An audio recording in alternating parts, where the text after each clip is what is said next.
নাথাকিলেও শিক্ষকসকলে অহা যোৱা কৰে, ক্লাছ কৰিবলগীয়া নহয়। তাৰ কাৰণটো আছিল যে এওঁলোকৰ প্ৰশাসনীয় কণ্ট্ৰলটো উচ্চ শিক্ষা সঞ্চালকালয়ৰ লগত আছিল, সেইকাৰণে তেওঁলোকক ট্ৰেন্সফাৰ কৰিব পৰা নগৈছিলে। আজিৰ পৰা আমি সংস্কৃত টোল আৰু পালি টোলৰ প্ৰশাসনীয় ডিপাৰ্টমেণ্ট ডাইৰেক্টৰ অফ হায়াৰ এডুকেশ্যনৰ পৰিৱৰ্তে আমি ডাইৰেক্টৰেট অফ ছেকেণ্ডাৰী এডুকেশ্যনলৈকে আমি বদলি কৰিলোঁ। আপোনালোকে জানে যে যোৱা কিছুদিনৰ পৰা আমাৰ কংগ্ৰেছ দলৰ সভাপতি ভূপেন বৰা, দলৰ নেতা ৰকিবুল হুছেইন ডাঙৰীয়াই গো মাংসৰ ওপৰত তেওঁলোকে অস্বস্তি প্ৰকাশ কৰিছে বিভিন্ন স্থানত, আৰু যেন তেওঁলোকেও গো মাংসৰ প্ৰচলন নিবিচাৰে তেনেকুৱা এটা ধাৰণা এটা ৰাইজৰ সন্মুখত তেখেতসকলে দিছে। ভূপেন বৰা ডাঙৰীয়া আৰু ৰকিবুল হুছেইন ডাঙৰীয়াৰ যিখিনি ষ্টেটমেণ্ট আজি আমাৰ কেবিনেটত তাক পুংখানুপুংখভাৱে আমি বিশ্লেষণ কৰোঁ, আৰু আমি দেখা পাওঁ যে আমাৰ যিখন গো মাংস নিবাৰণী আমি আইন কৰিছিলোঁ সেই আইনখন যথেষ্ট শক্তিশালী, কিন্তু তাত এটা প্ৰভিজন নাছিলে যে কমিউনিটি ফেষ্টিভেলত যে গো মাংস আমি খাব পাৰোঁ নে নাই, আৰু হোটেল ৰেষ্টুৰেণ্টত আমি গো মাংস খাব পাৰোঁ নে নাই। আজি আমাৰ কেবিনেটত এটা সিদ্ধান্ত হ'ল যে অসমৰ কোনো হোটেল আৰু ৰেষ্টুৰেণ্টত গো মাংস পৰিৱেশন কৰা নহ'ব। আৰু বিভিন্ন ধৰণৰ যি সামাজিক ফাংচন হয়, কোনোবাই ধৰ্মীয় সভা পাতিলে, কিবা পাতিলে, যিবিলাক সামাজিক সভা হয় সেই সামাজিক সভাটো গো মাংস খাব পৰা নহ'ব।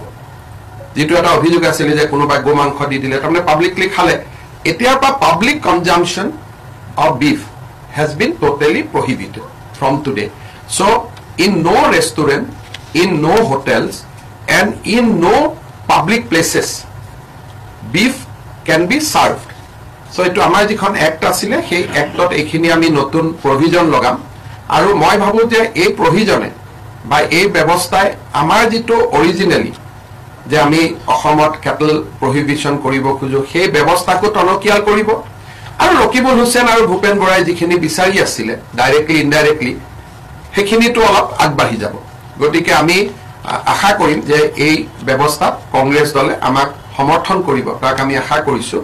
বা তেওঁলোকে সমৰ্থন কৰক নকৰক, দেট ইজ দেয়াৰ পলিটিকেল সিদ্ধান্ত, but today our cabinet has decided to prohibit consumption of beef in public places including hotel and restaurant. যিকোনো এৰিয়াতে আগতে আছিল মন্দিৰৰ 5 কিলোমিটাৰ, এতিয়া সেইটো আমি গোটেই অসমলৈকে এক্সটেণ্ড কৰি দিলোঁ যে কোনো জেগাতে এইটো খাব নোৱাৰিব ইন পাব্লিক প্লেচ, হোটেল আৰু ৰেষ্টুৰেণ্ট। এইখিনি আজি আমি প্ৰহিবিট কৰাৰ কাৰণে সিদ্ধান্ত গ্ৰহণ কৰিলোঁ। ফাইনেলি বহুতে মোক সোধে ছাৰ কেবিনেট এক্সপানশ্যন কেতিয়া হ'ব? অহা 7 তাৰিখে দিনৰ 12 বজাত অসম মন্ত্ৰীসভাত এটা ক্ষুদ্ৰ সম্প্ৰসাৰণ কৰা হ'ব, আৰু ডিটেইলছ অহা কালি বা পৰহি আপোনালোকে পাব। 7 তাৰিখে 12 বজাত আমাৰ মন্ত্ৰীসভাৰ এটা সৰু সম্প্ৰসাৰণ এটা কৰা হ'ব। এজন হ'ব নে দুজন হ'ব নে তিনিজন হ'ব সেইটো অহাকালি মই দিল্লীত কথা পাতিম, তেতিয়া মই গম পাম। প্ৰধানমন্ত্ৰী ডাঙৰীয়াক সাক্ষাৎ কৰিলোঁ। আপোনালোকক আমাৰ প্ৰায় 1 লাখ কোটি টকাৰ অসমৰ ইনফ্ৰাষ্ট্ৰাকচাৰৰ বিভিন্ন প্ৰজেক্ট কেন্দ্ৰ বিভিন্ন পৰ্যায়ত আছে। মই কেইটামান আপোনালোকক উদাহৰণ দিছোঁ।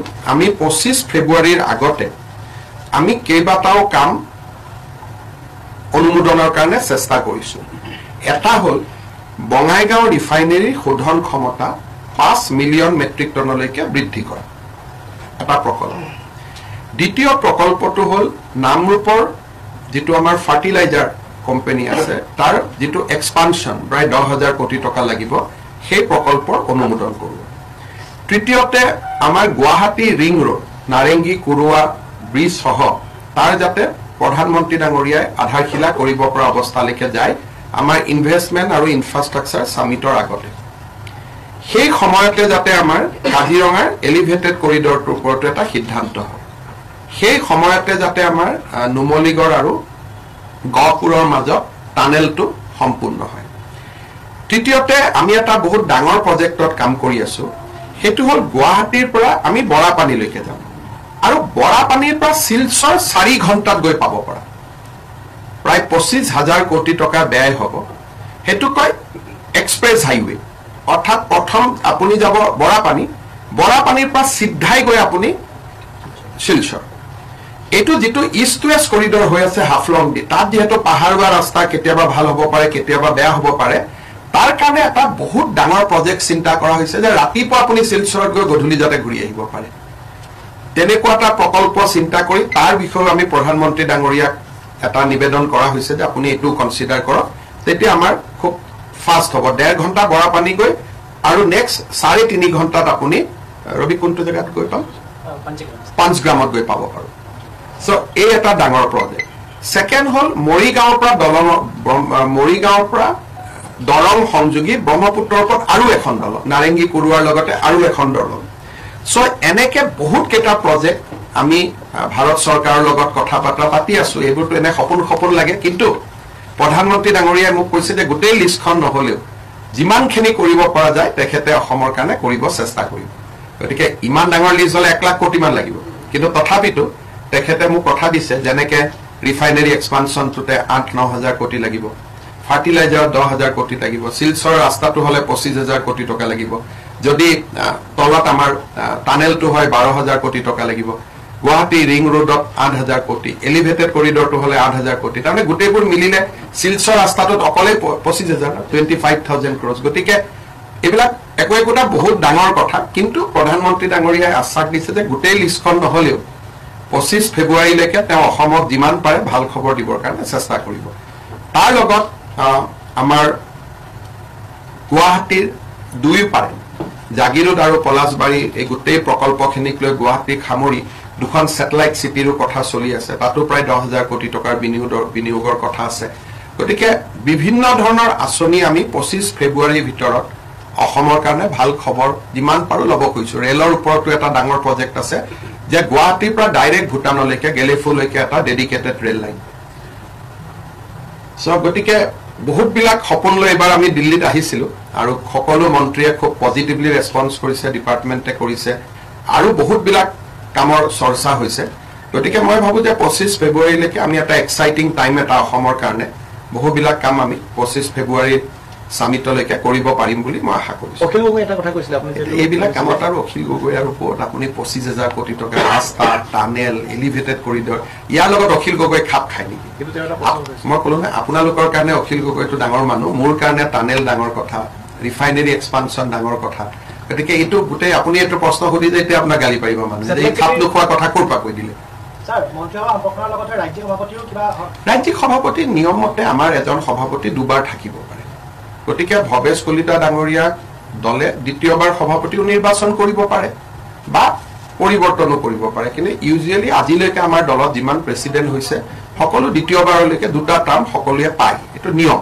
নাড্ডাজিও দুটা টাৰ্ম লৈছে বা দলত গতিকে মই ভাবো যে এটো আমাৰ সংগঠন পৰ্ব পৰ্যায়ক্ৰমে হৈ আছে এই বিষয়ে জানুৱাৰীতে আমি গম পাম আজি আমি গম নাপাম মন্ত্ৰীসভাত বৰাকৰ পৰা স্থান পাব পাৰে নেকি ডেফিনেটলি স্থান পাব বৰাকৰ এজনে পায় নে দুজনে পায় তাৰ কাৰণে এজনো আৰু নামনি এজনে পাব বুলি লাগে অসমখনটো এখনেই আৰু গতিকে অসমৰ পৰাই হ'ব কিন্তু তথাপিতো এতিয়া কেইজন হ'ব অহাকালি মই মহাৰাষ্ট্ৰত যাওঁতে তাতে মই নাড্ডাজি আৰু অমিত শ্বাহজীক লগ পাম তেতিয়া সেই অলপ 2 মিনিটতে বহি পেলাই অনুমোদনটো ল'ব লাগিব কিন্তু মোৰ ফালৰ পৰা মই চিঠিখন দি দিছো কালি গম পাম মোক খালি এটোৱে কৈছে যে তই 7 তাৰিখে কৰিলো কোন হ'ব কোন নহ'ব তো কালি জনাম মানে মুঠ 4 জন মান থাকিব পাৰে এতিয়ালৈকে একোৱে গম নাপাওঁ মইতো গোটেই বৰ্তমান মন্ত্ৰী কোন হ'ব পৰা মন্ত্ৰী কোন গোটেইখনে পঠাই দিছো ভেকেন্সি কিমান গোটেইখিনি দিছো গতিকে অহা কালি গধূলি গম পাম আৰু তাৰ পিছত আৰু একো লুকাবলগীয়া নাই আৰু এবাৰ অনুমোদন পালে ৰাজভৱনলৈকে লিখি দিম তেতিয়া গমেই পাব কিন্তু আজিলৈকে এতিয়ালৈকে ময়ো নাজানো মই খালি ডেটটো জানো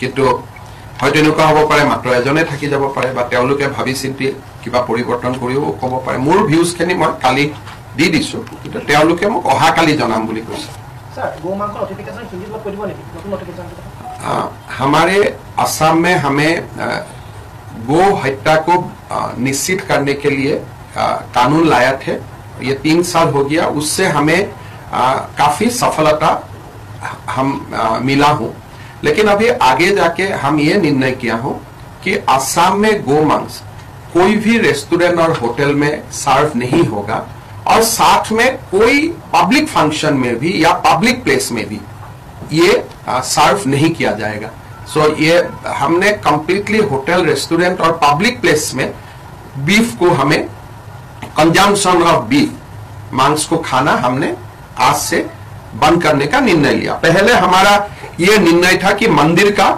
5 किलोमीटर तक, लेकिन ये अभी हम पूरा स्टेट में एक्सपांड कर दिया हूं कि कोई भी कम्युनिटी प्लेस में, पब्लिक प्लेस में, होटल में, रेस्टोरेंट में आप इसको खा नहीं पाएगा। तो ये हमारा जो हमने शुरू किया था 3 साल आगे, इसको आज हम थोड़ा और एक कदम आगे बढ़ा के लेके गया।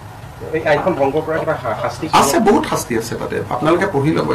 এইটোতো অলৰেডি আছে, জেল পৰ্যন্ত কনজামশ্যন হলে বস্তুটো। হোটেলত কনজামশ্যন মানে কি, মানুহেতো বিনা পইচাত নাখায়, তাতো বিক্ৰীয়ে কৰে। মানে খোৱা দুইটাই পাব্লিক প্লেছত,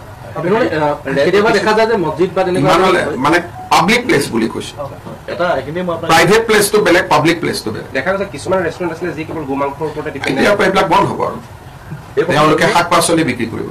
এই প্ৰসংগতে অখিল গগৈৰ কথাটো মই আনিছিলো আচলতে। ইমান ডাঙৰ মানুহৰ কথা, ইমান ভাল কথা মই নানিব। আপোনালোকৰ এটা ফেচিনেশ্যন আছে, এইটো আপোনালোকৰ লগত ৰাখক। মোৰতো ফেচিনেশ্যন নাই, গতিকে মই কিয় এইটোত পঢ়ো?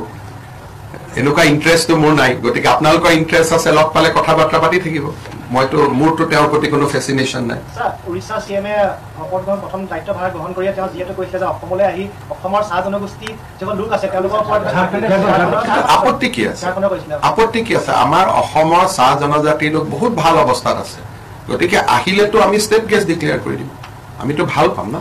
কাৰণ অসমত মই নিজে 2খন ৰাজ্য ঘূৰি আহিছো। অসমত যিমান সুবিধা আছে, 30টা মেডিকেল চিট, 3% চাকৰি ৰিজাৰ্ভেশ্যন, ৰাস্তা, স্কুল, ইমানটো তাতো নাই। গতিকে অসমত আহিলেতো আমি ৱেলকাম কৰিম, ষ্টেট গেষ্ট ডিক্লেয়াৰ কৰিম। একো নাই, ভালহে কথা। আমি যিমান অসমত ভাল কাম কৰিছো, এইবিলাক যদি কোনোবাই চাব আহেটো আমি কিয় বেয়া পাব লাগে? আজিতো অসমত আমি দেখোন মানুহ টুৰিষ্ট মাতিয়ে থাকো, আহক আহক বুলি। ইমান সুবিধা দিছো। গতিকে আৰু যদি কোনোবা এজন তেওঁতো আৰু আহি পেলাই যদি ইয়াত আমাৰ অসমত সময় খৰচ কৰে, আমাৰ তাতকৈ আমি ভাল কিয় পাম? আমিতো উইল বি ভেৰি হেপী যোনে অসমত নাহে কিয়। একেদিনাই হ'ব, বঁটা কিছুমানে হ'ব, পেঞ্চন কিছুমানে পাব। যিবিলাকে চৰকাৰী চাকৰি আগত নকৰিছিলে তেওঁলোকে পেঞ্চন পাব, যিবিলাক আৰু যিয়ে চৰকাৰী চাকৰি কৰি পেঞ্চন পায় তেওঁলোকে বঁটা পাব। কিন্তু কিছুমান আকৌ চৰকাৰী চাকৰি আছে য'ত পেঞ্চন নাপায়, ধৰক ষ্টেট ফেডত কাম কৰিলে, FCAত কাম কৰিলে, তেওঁলোকে পেঞ্চন পাব। দুটা পেঞ্চন, এইটো একচুৱেলি নিয়ম নহয় দুটা পেঞ্চন পোৱা। অডিটে অবজেকশ্যন কৰিছিল, সেইকাৰণে আজি আমি অবজেকশ্যনটো মিট কৰি দিলোঁ। তেওঁলোকক সলনি নকৰো, কাৰণ কোনোবাই পাই আছিল, অলৰেডি মৃত্যু হ'ল, কোনোবাৰ পত্নীয়ে পাই আছে, সেইবিলাক আমি এইটো আজি এই বছৰৰ পৰা আগত যোনে যেনেকে পাই আছিল এইটো আমি ডিষ্টাৰ্ব নকৰো, কাৰণ এইটো ঘৰৰ বাজেটত সোমাই গৈছে বস্তুটো। গতিকে এতিয়া ডিষ্টাৰ্ব কৰাটো ঠিক নহয়। প্ৰধানমন্ত্ৰী ডাঙৰীয়াক সাক্ষাৎ কৰিলো। আপোনালোকক আমাৰ প্ৰায় 1 লাখ কোটি টকাৰ অসমৰ ইনফ্ৰাষ্ট্ৰাকচাৰৰ বিভিন্ন প্ৰজেক্ট কেন্দ্ৰত বিভিন্ন পৰ্যায়ত আছে। মই কেইটামান আপোনালোকক উদাহৰণ দিছো। আমি 25 ফেব্ৰুৱাৰীৰ আগতে আমি কেইবাটাও কাম অনুমোদনৰ কাৰণে চেষ্টা কৰিছো। এটা হ'ল বঙাইগাঁও ৰিফাইনেৰীৰ শোধন ক্ষমতা 5 মিলিয়ন মেট্ৰিক টনলৈকে বৃদ্ধি কৰা, এটা প্ৰকল্প। দ্বিতীয় প্ৰকল্পটো হ'ল নামৰূপৰ যিটো আমাৰ ফাৰ্টিলাইজাৰ কোম্পানী আছে তাৰ যিটো এক্সপানশ্যন প্ৰায় 10,000 কোটি টকা লাগিব, সেই প্ৰকল্পৰ অনুমোদন কৰোঁ। তৃতীয়তে আমাৰ গুৱাহাটী ৰিং ৰোড, নাৰেংগী কুৰুৱা ব্ৰিজ সহ তাৰ যাতে প্ৰধানমন্ত্ৰী ডাঙৰীয়াই আধাৰশিলা কৰিব পৰা অৱস্থালৈকে যায়, আমাৰ ইনভেষ্টমেণ্ট আৰু ইনফ্ৰাষ্ট্ৰাকচাৰ সামিটৰ আগতে। সেই সময়তে যাতে আমাৰ কাজিৰঙাৰ এলিভেটেড কৰিডৰটোৰ ওপৰতো এটা সিদ্ধান্ত হয়। সেই সময়তে যাতে আমাৰ নুমলীগড় আৰু গহপুৰৰ মাজত টানেলটো সম্পূৰ্ণ হয়। তৃতীয়তে আমি এটা বহুত ডাঙৰ প্ৰজেক্টত কাম কৰি আছো, সেইটো হ'ল গুৱাহাটীৰ পৰা আমি বৰাপানীলৈকে যাম আৰু বৰাপানীৰ পৰা শিলচৰ 4 ঘণ্টাত গৈ পাব পৰা, প্ৰায় 25,000 কোটি টকা ব্যয় হ'ব। সেইটো কয় এক্সপ্ৰেছ হাইৱে, অৰ্থাৎ প্ৰথম আপুনি যাব বৰাপানীৰ পৰা চিধাই গৈ আপুনি শিলচৰ। এইটো যিটো ইষ্ট ৱেষ্ট কৰিডৰ হৈ আছে হাফলং দি, তাত যিহেতু পাহাৰুৱা ৰাস্তা কেতিয়াবা ভাল হ'ব পাৰে, কেতিয়াবা বেয়া হ'ব পাৰে, তাৰ কাৰণে এটা বহুত ডাঙৰ প্ৰজেক্ট চিন্তা কৰা হৈছে যে ৰাতিপুৱা আপুনি শিলচৰত গৈ গধূলি যাতে ঘূৰি আহিব পাৰে।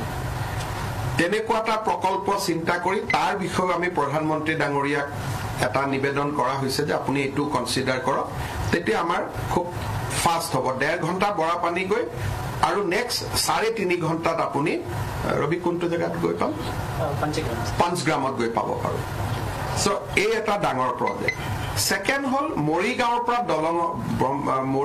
পৰা দৰং সংযোগী ব্ৰহ্মপুত্ৰৰ ওপৰত আৰু এখন দলং নাৰেংগী কুৰুৱাৰ লগতে আৰু এখন দলং সো এনেকে বহুত কেইটা প্ৰজেক্ট আমি ভাৰত চৰকাৰৰ লগত কথা বাৰ্তা পাতি আছো এইবোৰটো এনে সপোন লাগে কিন্তু প্ৰধানমন্ত্ৰী ডাঙৰীয়াই মোক কৈছে যে গোটেই লিষ্টখন নহলেও যিমানখিনি কৰিব পৰা যায় তেখেতে অসমৰ কাৰণে কৰিব চেষ্টা কৰিব গতিকে ইমান ডাঙৰ লিষ্ট হলে 1 লাখ কোটি মান লাগিব কিন্তু তথাপিতো তেখেতে মোক কথা দিছে যেনেকে ৰিফাইনাৰী এক্সপানশনটোতে 8-9 হাজাৰ কোটি লাগিব ফাৰ্টিলাইজাৰত 10,000 কোটি লাগিব শিলচৰ ৰাস্তাটো হলে 25,000 কোটি টকা লাগিব যদি তলত আমাৰ টানেলটো হয় 12,000 কোটি টকা লাগিব গুৱাহাটী ৰিং ৰোডত 8,000 কোটি এলিভেটেড কৰিডৰটো হলে 8,000 কোটি তাৰমানে গোটেইবোৰ মিলিলে শিলচৰ ৰাস্তাটোত অকলে 25,000 25,000 ক্ৰ'ৰ্ছ গতিকে এইবিলাক একোটা বহুত ডাঙৰ কথা কিন্তু প্ৰধানমন্ত্ৰী ডাঙৰীয়াই আশ্বাস দিছে যে গোটেই লিষ্টখন নহলেও 25 ফেব্ৰুৱাৰীলৈকে তেওঁ অসমক যিমান পাৰে ভাল খবৰ দিবৰ কাৰণে চেষ্টা কৰিব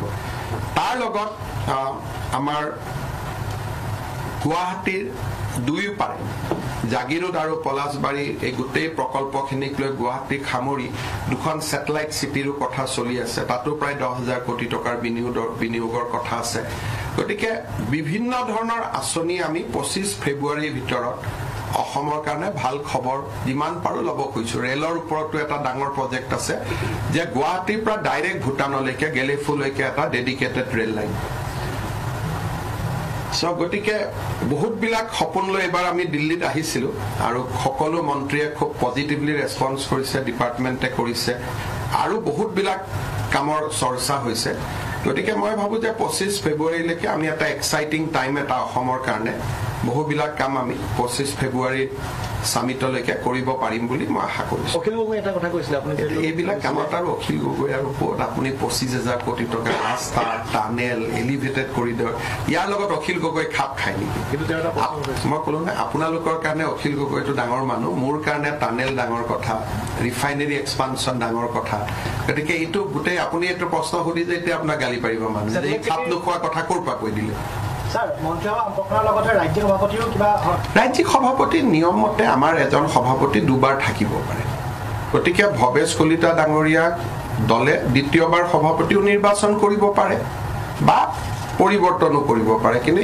ইউজুৱেলি আজিলৈকে আমাৰ দলত যিমান প্ৰেসিডেন্ট হৈছে সকলো দ্বিতীয়বাৰলৈকে দুটা টাৰ্ম সকলোৱে পায় এটো নিয়ম নড্ডাজিও দুটা টাৰ্ম লৈছে বা দলত গতিকে মই ভাবো যে এটো আমাৰ সংগঠন পৰ্ব পৰ্যায়ক্ৰমে হৈ আছে এই বিষয়ে জানুৱাৰীতে আমি গম পাম আজি আমি গম নাপাম মন্ত্ৰীসভাত বৰাকৰ পৰা স্থান পাব পাৰে নেকি ডেফিনেটলি স্থান পাব বৰাকৰ এজনে পায় নে দুজনে পায় তাৰ কাৰণে এজনো আৰু নামনি এজনে পাব বুলি ওলাইছে অসমখনটো এখনেই আৰু গতিকে অসমৰ পৰাই হ'ব কিন্তু তথাপিতো এতিয়া কেইজন হ'ব অহাকালি মই মহাৰাষ্ট্ৰত যাওঁতে তাতে মই নাড্ডাজী আৰু অমিত শ্বাহজীক লগ পাম তেতিয়া সেই অলপ 2 মিনিটতে বহি পেলাই অনুমোদনটো ল'ব লাগিব কিন্তু মোৰ ফালৰ পৰা মই চিঠিখন দি দিছো কালি গম পাম মোক খালি এটোৱে কৈছে যে তই 7 তাৰিখে কৰিল কোন হ'ব কোন নহব তো কালি জনাম মানে মুঠ 4 জন মান থাকিব পাৰে এতিয়ালৈকে একোৱে গম নাপাওঁ মইতো গোটেই বৰ্তমান মন্ত্ৰী কোন হ'ব পৰা মন্ত্ৰী কোন গোটেইখনে পঠাই দিছো ভেকেন্সি কিমান গোটেইখিনি দিছো গতিকে অহা কালি গধূলি গম পাম আৰু তাৰ পিছত আৰু একো লুকাবলগীয়া নাই আৰু এবাৰ অনুমোদন পালে ৰাজভৱনলৈকে লিখিয়ে দিম তেতিয়া গমে পাব কিন্তু আজিলৈকে এতিয়ালৈকে ময়ো নাজানো মই খালি ডেটটো জানো কিন্তু হয়তো এনেকুৱা হ'ব পাৰে মাত্ৰ এজনে থাকি যাব পাৰে বা তেওঁলোকে ভাবি চিন্তি কিবা পৰিৱৰ্তন কৰিও ক'ব পাৰে মোৰ ভিউজখিনি মই কালি দি দিছো কিন্তু তেওঁলোকে মোক অহা কালি জনাম বুলি কৈছে सर गो मांस नोटिफिकेशन हिंदी में कोई नहीं नতুন नोटिफिकेशन हमारे असम में हमें गो हत्या को निश्चित करने के लिए कानून लाया थे ये 3 साल हो गया उससे हमें काफी सफलता हम मिला हूँ लेकिन अभी आगे जाके हम ये निर्णय किया हूँ कि असम में गो मांस कोई भी रेस्टोरेंट और होटल में सर्व नहीं होगा और साथ में कोई पब्लिक फंक्शन में भी या पब्लिक प्लेस में भी ये सर्व नहीं किया जाएगा. सो ये हमने कंप्लीटली होटल, रेस्टोरेंट और पब्लिक प्लेस में बीफ को हमें कंजम्पशन ऑफ बीफ, मांस को खाना हमने आज से बंद करने का निर्णय लिया. पहले हमारा ये निर्णय था कि मंदिर का 5 किलोमीटर तक, लेकिन ये अभी हम पूरा स्टेट में एक्सपांड कर दिया हूं कि कोई भी कम्युनिटी प्लेस में, पब्लिक प्लेस में, होटल में, रेस्टोरेंट में आप इसको खा नहीं पाएगा. तो ये हमारा जो हमने शुरू किया था 3 साल आगे, इसको आज हम थोड़ा और एक कदम आगे बढ़ा के लेके गया. আছে বহুত শাস্তি আছে তাতে, আপোনালোকে পঢ়ি ল'ব. এইটোতো অলৰেডি আছে, জেল পৰ্যন্ত. কনজামশ্যন হলে বস্তুটো হোটেলত কনজামশ্যন মানে কি, মানুহেতো বিনা পইচাত নাখায়, তাততো বিক্ৰীয়ে কৰে নহয়. খোৱা দুইটাই পাব্লিক প্লেছত, মানে পাব্লিক প্লেচ বুলি কৈছো. প্ৰাইভেট প্লেচটো বেলেগ, পাব্লিক প্লেচটো বেলেগ. দেখা গৈছে কিছুমান ৰেষ্টুৰেণ্ট আছিলে যি কেৱল গোমাংসৰ ওপৰতে ডিপেণ্ড. এইবিলাক বন্ধ হ'ব আৰু তেওঁলোকে শাক পাচলি বিক্ৰী কৰিব. এই প্ৰসংগতে অখিল গগৈৰ কথাটো মই আনিছিলো আচলতে. ইমান ডাঙৰ মানুহৰ কথা, ইমান ভাল কথা মাজত নানিব. আপোনালোকৰ এটা ফেচিনেশ্যন আছে, এইটো আপোনালোকৰ লগত ৰাখক. মোৰতো ফেচিনেশ্যন নাই, গতিকে মই কিয় এইটোত পঢ়ো? এনেকুৱা ইণ্টাৰেষ্টটো মোৰ নাই. গতিকে আপোনালোকৰ ইণ্টাৰেষ্ট আছে, লগ পালে কথা বাৰ্তা পাতি থাকিব. মোৰতো তেওঁৰ প্ৰতি কোনো ফেচিনেশ্যন নাই. উৰিষ্যা চিএমে শপতগ্ৰহণ প্ৰথম দায়িত্বভাৰ গ্ৰহণ কৰি তেওঁ যিহেতু কৈছিলে যে অসমলৈ আহি অসমৰ চাহ জনগোষ্ঠীৰ যিবোৰ লোক আছে তেওঁলোকৰ ওপৰত আপত্তি কি আছে? আপত্তি কি আছে? আমাৰ অসমৰ চাহ জনজাতিৰ লোক বহুত ভাল অৱস্থাত আছে. গতিকে আহিলেতো আমি ষ্টেট গেষ্ট ডিক্লেয়াৰ কৰি দিম. আমিতো ভাল পাম না. কাৰণ অসমত মই নিজে 2খন ৰাজ্য ঘূৰি আহিছোঁ. অসমত যিমান সুবিধা আছে, 30টা মেডিকেল চিট, 3% চাকৰি ৰিজাৰ্ভেশ্যন, ৰাস্তা, স্কুল, সিমানটো তাতো নাই. গতিকে অসমত আহিলেতো আমি ৱেলকাম কৰিম, ষ্টেট গেষ্ট ডিক্লেয়াৰ কৰিম. একো নাই, ভালহে কথা. আমি যিমান অসমত ভাল কাম কৰিছোঁ, এইবিলাক যদি কোনোবাই চাব আহে, সেইটো আমি কিয় বেয়া পাব লাগে? আজিতো অসমতো আমি দেখোন মানুহ টুৰিষ্ট মাতিয়ে থাকোঁ, আহক আহক বুলি. ইমান সুবিধা দিছোঁ. গতিকে আৰু যদি কোনোবা এজন তেওঁতো আৰু আহি পেলাই যদি ইয়াত আমাৰ অসমত সময় খৰচ কৰে, আমাৰ তাতকৈ আমি ভাল কিয় পাম? আমিতো উইল বি ভেৰি হেপী যোনে অসমত নাহে কিয়. একেদিনাই হ'ব. বঁটা কিছুমানে পাব, পেঞ্চন কিছুমানে পাব. যিবিলাকে চৰকাৰী চাকৰি আগত নকৰিছিলে তেওঁলোকে পেঞ্চন পাব. যিবিলাক আৰু যিয়ে চৰকাৰী চাকৰি কৰি পেঞ্চন পায় তেওঁলোকে বঁটা পাব. কিন্তু কিছুমান আকৌ চৰকাৰী চাকৰি আছে য'ত পেঞ্চন নাপায়. ধৰক ষ্টেট ফেডত কাম কৰিলে, FCAত কাম কৰিলে তেওঁলোকে পেঞ্চন পাব. দুটা পেঞ্চন, এইটো একচুৱেলি নিয়ম নহয় দুটা পেঞ্চন পোৱা. অডিটে অবজেকশ্যন কৰিছিল, সেইকাৰণে আজি আমি অবজেকশ্যনটো মিট কৰি দিলোঁ. তেওঁলোকক সলনি নকৰোঁ, কাৰণ কোনোবাই পাই আছিল, অলৰেডি মৃত্যু হ'ল, কোনোবাৰ পত্নীয়ে পাই আছে, সেইবিলাক আমি এইটো আজি এই বছৰৰ পৰা আগত যোনে যেনেকৈ পাই আছিল এইটো আমি ডিষ্টাৰ্ব নকৰোঁ, কাৰণ এইটো ঘৰৰ বাজেটত সোমাই গৈছে বস্তুটো. গতিকে এতিয়া ডিষ্টাৰ্ব কৰাটো ঠিক নহয়.